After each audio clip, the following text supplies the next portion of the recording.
Karibu usikiliza habari kwa lugha ya Kiswahili kutoka Radio Kapi. Katika taarifa kuu za leo, huko eneo la Lualaba idadi ya vifo vya ajali ya Lubudi yaongezeka hadi 17. Mazishi ya waathiriwa yanatarajiwa kufanyika katika saa zijazo. Kaskazini mwa Kivu, viongozi wa kimila wa Beni wanalaani kuendelea kwa ukosefu wa usalama na kuitaka serikali kuimarisha ulinzi wa raia. Ituri, vituo vya afya vya sekta ya kibinafsi huko Nyanya vinapunguza huduma kutokana na Ebola. Huko waongozi wanaohusika na mapambano ya Ebola hupinga hatua hiyo. Haya ni kama vichwa vya habari, basi sikilizeni sasa habari kamili.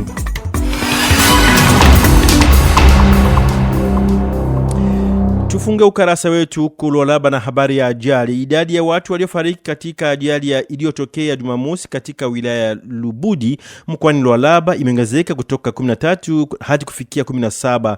Msimamizi wa wilaya hiyo aliyethibitisha taarifa hiyo amesema kuwa mazishi ya waathiriwa yatafanyika katika saa zijazo. Ameeleza kuwa hatua hiyo inalazimishwa na uwezo ndogo wa chumba cha baridi cha kulinda maiti katika eneo hilo ambacho hakiwezi kuweka miili kwa muda mrefu. Ajali hii ni miongoni mwa ajali nyingi zinazoendelea kurekodiwa kwenye barabara ya taifa nambari 1. Hata hivyo, mamlaka tayari zimepiga marufuku usafirishaji wa abiria kwa kutumia malori na zinaendelea kuwahimiza wasafiri kutumia usafiri wa reli ambao unaonekana kuwa salama zaidi. Katika mkoa wa Kivu Kaskazini, viongozi wa kimila wa wilaya ya Beni wanalaani kuendelea kwa hali ya ukosefu wa usalama katika maeneo yao, wakikutana Jumapili au siku ya Yenga tarehe 26 Julai mjini Beni. Takriban viongozi 10 wa Alliance Nationale des Autorités Traditionnelles du Congo walizungumzia mashambulizi yanayoendeshwa na wasi wa ADF, vitendo vya unyanyasaji vinavyodaiwa kufanywa na baadhi ya makundi yenye silaha yanayojitambulisha kuwa wazalendo, pamoja na hatari za hadi hiyo kwa wananchi. Viongozi hao wanatoa wito kwa mamlaka husika kuimarisha ulinzi wa raia.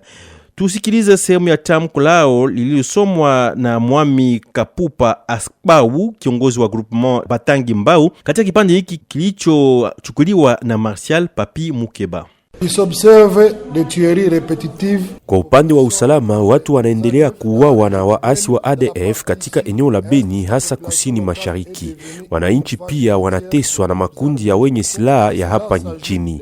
Pia kuna migogoro kati ya hifadhi ya taifa ya Virunga na wananchi, hali inayosababisha vifo, kufungwa kiolela na hasara katika kilimo. Tunashtumu mauaji ya raia na tunaomba kamanda wa operation za Kivu ya Kaskazini kuongeza juhudi za kupambana na ADF, kuongeza wanajeshi katika maeneo yaliyo hatarini na kutambua makundi yote yanayojiita wazalendo ili yasimamiwe vizuri. Tunaomba pia wananchi kutoa taarifa kuhusu mtu yeyote anayeshtakiwa kushirikiana na maadui wa amani. Kwa mwisho, tunaomba waziri wa ulinzi kuwapa viongozi wa kilima wa Beni uangalizi wa pekee. Tubaki kaskazini mwa jimbo la Kivu. Mapigano kati ya waasi wa AFC M23 na makundi ya wazalendo yanaendelea siku ya kwanza hii katika maeneo kadhaa ya kusini mwa wilaya ya Masisi mkoani Kivu Kaskazini. Kwa mujibu wa vyanzo vya ndani, mapigano hayo yalianza tena tangu mwisho wa wiki iliyopita katika zaidi ya vijiji 7 vya groupement ya Kibabi 1 na Kibabi 2. Hali hiyo inaendelea kuvuruga maisha ya wakazi wa eneo hayo. Ituri, vituo vya afya vya sekta ya kibinafsi katika eneo la afya la Nyanya vimepunguza huduma zake kutokana na kuongezeka kwa ugonjwa wa virusi vya Ebola. Kwa mujibu wa viongozi vya vituo hivyo, uamuzi huo umelenga kulinda waganga dhidi ya maambukizi. Hata hivyo, waongozi wanaosimamia mpango wa kupambana na Ebola katika eneo hilo hawakubali hatua hiyo, wakisisitiza kuwa huduma za kawaida za afya zinapaswa kuendelea kutolewa bila kusimamishwa.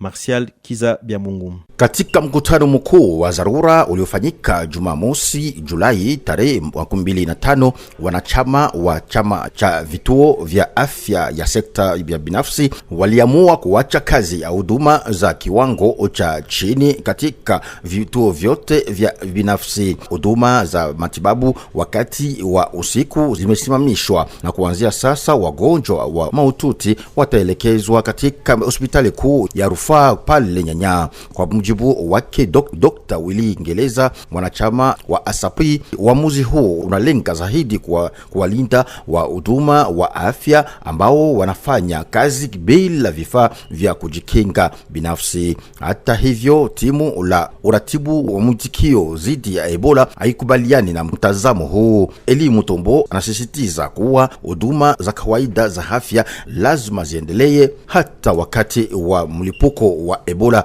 ili kuhakikisha muendelezo wa huduma wa matibabu. Nikiripoti kutoka Bunya, mimi Martial Kizabiamungu, Radio Okapi. Kwa habari zingine, walimu wa wilaya ya Malema Nkulu wanadai kulipwa mishahara yao ya miezi mitatu ambayo bado haijalipwa. Wametoa madai yao siku ya kwanza kupitia Radio Okapi. Muungano ya vyama vya walimu wa Malema Nkulu pia umeomba serikali kuhamisha malipo ya mishahara ya walimu kutoka Caritas kwenda Tembe, ukieleza kuwa mambo haiendeki gisi inavyofaa katika mfumo wa sasa wa malipo ya mishahara.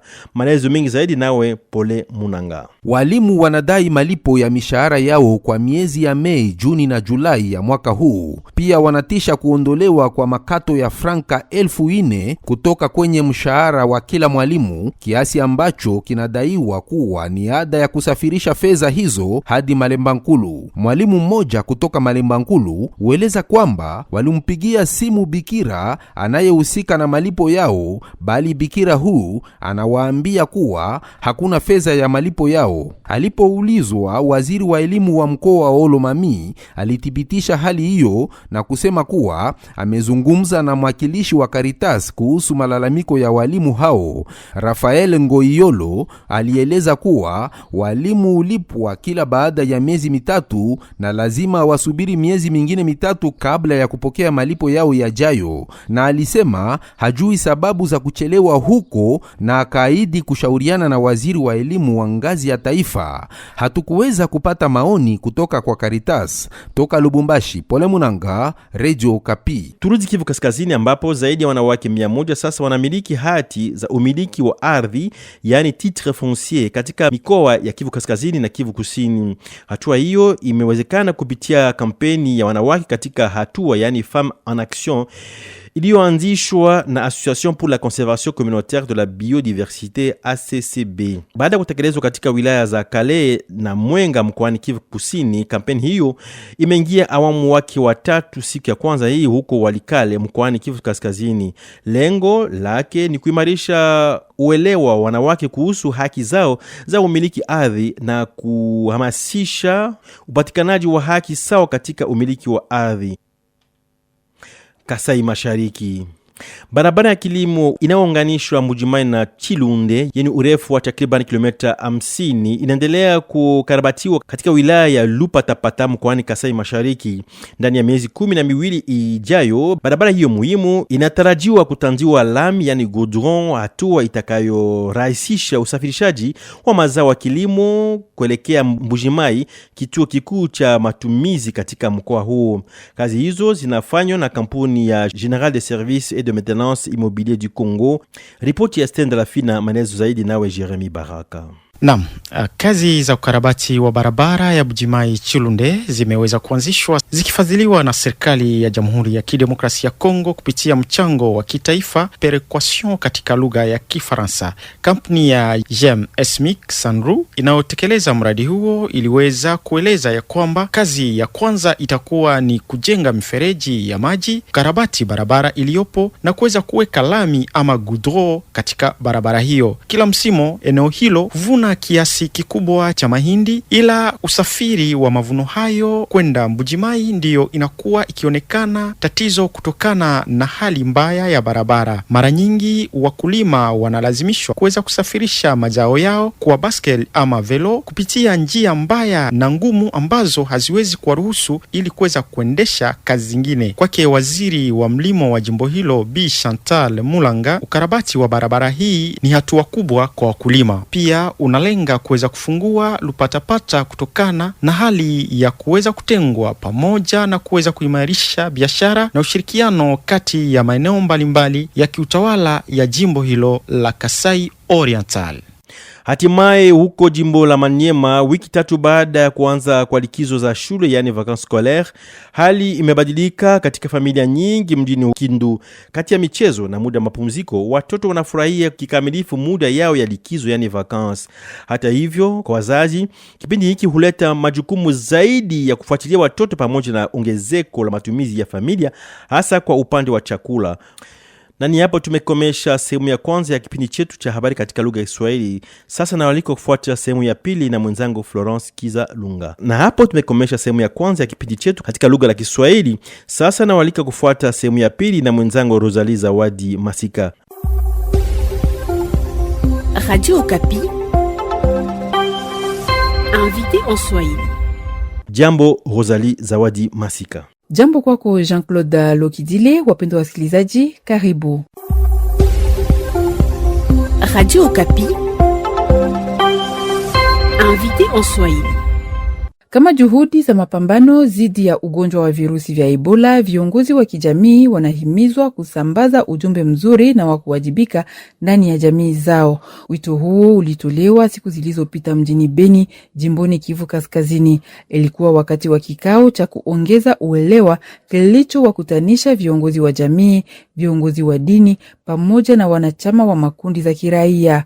Shughuli hiyo iliyoandaliwa na shirika la Hands for Help ililenga kupambana na taarifa potovu pamoja na uvumi unaohusu ugonjwa huo. Tunazungumzia swala hili na Nicole Lufungi, afisa wa programu katika shirika la Hands for Help, ni kupitia mahojiano haya na Mark Marofimbo. Bi Nicole Lufungi, jambo. Jambo tena bwana journalist. Hands for Help, uwepo wenu ndani ya hii kikao ya wataalamu na wanaobukua mabuku, tunaweza kuelewa inalingana na nini? Ndio, hapa leo ku Université de l'Assomption du Congo kuko conference, na ile conference inahusu riposte contre malali ya Ebola. Tunazungumzia innovation, nini yenye imekuwa ya mpya, mezosi tunazungumzia le défi, nini njoo yenye ingali inatukokota tena chini ndani ya hii riposte, mezigalma tunazungumzia ma perspective regionale. Region yetu inawaza banaweza fanya nini juu hii riposte iweze kutembea mzuri na malali iweze kuisha. Tumekuja jiunga na UAC kwa ajili ya kuorganize hiki kikao, na tumekuja na contribution yetu kidogo, notamment ma dispositif za lavage de mains ya kusaidia ba etudiant na ba mwalimu wakati wanakuja ku campus waweze kusukula mkono, paske kusukula mkono wataalamu wametuonesha kwamba iko tendo moya yenye inasaidia sana kwa kujikinga na Ebola. Haiko Ebola hiyo peke, memalali mingi yenye inapitia kumchafu, kusukula mkono inasaidia kukinga. Lakini kwa maoni yenu Hands for Help, hamuone kwamba kuna ukosefu ya information wala kupeperushwa kwa habari kwa wakaaji kuhusu ile ugonjwa? Ndio, tutasema tuko deja ku 17e epidemie, na epidemie za Ebola zilianzaka zamani. Tunaenda kuta ke ma structure ambazo zinahusika na kutumika ndani ya riposte, kwa hata government yetu tunakuwa sasa kama tunataka kamata Ebola ama routine fulani, tunaielewa, tunaizoea, aloke ni maladi yenye iko makali sana na inende iko na changer. Leo tuko nazungumzia sushi Bundubujo 2020 na 2018 tulikuwa na sushi Zaire. Alors, ni ya muhimu tuku kila epidemie ku renforcer communication sa kama njo epidemie ya kwanza. Donc tunaiconsidere tusa kama ile ni menace nyingine ya mpya ya makali yenye inakuya, na tunaipiganisha na nguvu sana, pana kuikamata saa kitu yenye tulishazoea. Ile saa tuna renforcer kabisa ma mekanisme zetu za communication, itasaidia sana population kukua tayari kwa kila wakati eke kama haturespekte ma mode de vie zenye ziko responsable, tunaweza developer epidemie. Haiko tu ya Ebola, mezosi ma kolera, ma polio, zote zinakuwaka na ziko muhewa paske inji yetu iko na ekosisteme moja yenye inafavorize sana ma epidemie. Donc communauté yetu ya Beni, inji yetu tunapaswa kuwa tayari kila wakati, na saa epidemie inakuwa tunaonesha nguvu yenye inastahili juu tuweze kupiganisha ile malali. Sasa ninyi wahusika na uhamasishaji vijana, sijui mashirika mbalimbali, utakuwa na ujumbe gani? Kwa sababu ugonjwa yapo na watu wanaendelea kukufa na watu wanaendelea kunusurika. Ndio, mimi na encourager gouvernement yetu ya Kongo pamoja na ba partenaire yake mbalimbali, parmi lesquels na shie tuko ba partenaire ya gouvernement. Si antake ASBL zile maefforts zenye tulishatia deja en marche ja kupiganisha Ebola, tuziendeleshe, tuzikomalishe, tudevelope ma strategies ziko innovante tena compte na ma lessons zenye tuliapprendre kuma epidemie zenye zilipita. Mais aussi ba leader communautaire, kwa ba leader religieux, ba leader d'opinion, hata ba leader ya ma groupe de pression, ma mouvement citoyen. Shie bote tushikane mkono sa mtu moya, parce que malali ikishaingia inaombaka watu wanaipiganisha kwa pamoja, tusigabulani, tukue na message yenye itasaidia population. Na ma message za kulite contre Ebola ni message za simple. Ya kwanza tuoneshe population ke malali iko. Tanke tutaendelea kupinga Ebola kusema haiko na njoo vile itakuwa iko na tuingilia. Tuoneshe population ke malali iko. Mezosi tubaoneshe ke Ebola kweli ni malali ya nguvu. Mekuko maakte za simple zenye zinapasha kuifukuza. Notama kuna mikono kila wakati na maji ya propre na sabuni. Mezosi ku respecte lenye wanaita distanciation sociale. Donc batu wasisalimiane mara moja na mkono, kukumbatiana, tuevite kufrekante malie moya zenye zinaweza tuexpose, notama fasi ya makilio mnaenda mnagusa maiti. Donc kuko ma regle kidogo kidogo tu zenye ba leader wanapaswa tusaidia kudifuser ndani ya community na zitatusaidia. Me ya kwanza ni community kukubali na kukomprendre ke malali iko kati yetu. Bi Nicole Lufungi, shukrani. Merci. Radio Okapi, dossier en Swahili. Habari njema kwa watoto wa Manyema. Mwaka huu Fondation Mapon inatoa ufadhili wa masomo kwa zaidi ya wanafunzi 100 wa shule za msingi na sekondari. Tangazo hilo lilitolewa Jumapili kufuatia mkutano uliowakutanisha wanachama wa jamii mbalimbali za kikabila na kidini pamoja na wawakilishi kutoka mashirika yenye uhusiano na serikali. Kwa mjibu wa fondation hiyo, kila jamii au kanisa linapaswa kupendekeza watoto 4 ambao baadaye watapitia mchakato wa ushindani ili kubaini wagombea bora zaidi. Ripoti ya Florence Kizalunga. Baada ya kusikia habari hii, wazazi ambao hapo awali hawakuweza kuandikisha watoto wao katika shule ya msingi na taasisi ya Mapon walionesha furaha yao. Ni jambo moja yenyewe nanifurahisha sana, sawa vile mimi mzazi nilikuwa nasemaka kule kwa Mapon mtoto wangu atasoma sina madolare, leo anaitika mtoto wake asome kwa bure. Ni jambo moja nanifurahisha sana. Shirika la raia yanatoa wito wa tahadhari kwa wazazi na wawakilishi wa makanisa watakaohusika na kuchagua watoto hao. Stefan Kamundala. Shirika la raia Manema inafurahi kwanza kuona sisi tulishomeshwa na wazungu benye balikuwa naikala kwa maparokia yetu. Depuis que le Manema ela akuya kwa kamutu mwana kamata initiative ya kukamata plus de 100 personnes aba prendre en charge na kubasomesha na mfuko yake. Tunasema merci, aendeleshe asishimu njia kila mmoja atasomeshwa. Ile ni sway yetu, aende paka ku university kwa gisi ya kuwe Mapon kesho. Na pia tunaambia wazazi wenyewe wanabakia na charge makanisa ya kuchagua batafute watoto bila kuingia mu ukabila na subjectivity. Kwa msa Manema itakuwa na konte kubatu benye bataichange au wataendelesha kule mbele. Makanisa na jamii zimeahidi kusimamia mchakato huo kwa umakini ili kuhakikisha kuwa watoto kutoka Manyema wanaweza kunufaika na ufadhili huu wa masomo. Zakari Katanda, askofu wa Kianglikani.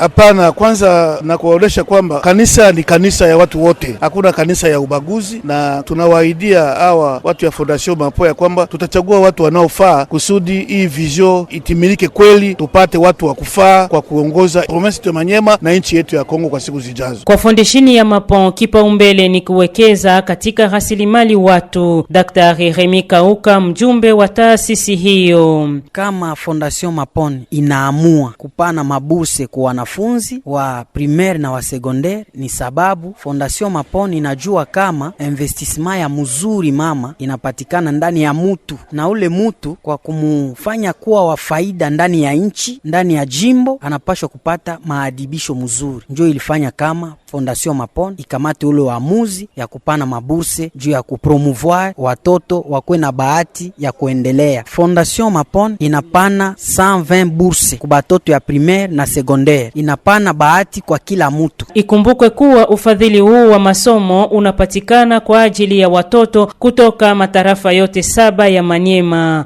Ripoti toka Kindu, Florence Kizalunga, Radio Kapi. Na ni pia hapo tumeweka nanga kwa habari zetu za leo katika lugha ya Kiswahili. Aksanti kwa uaminifu wenu na waga nikiwatakia kila laheri katika jamaa zenu.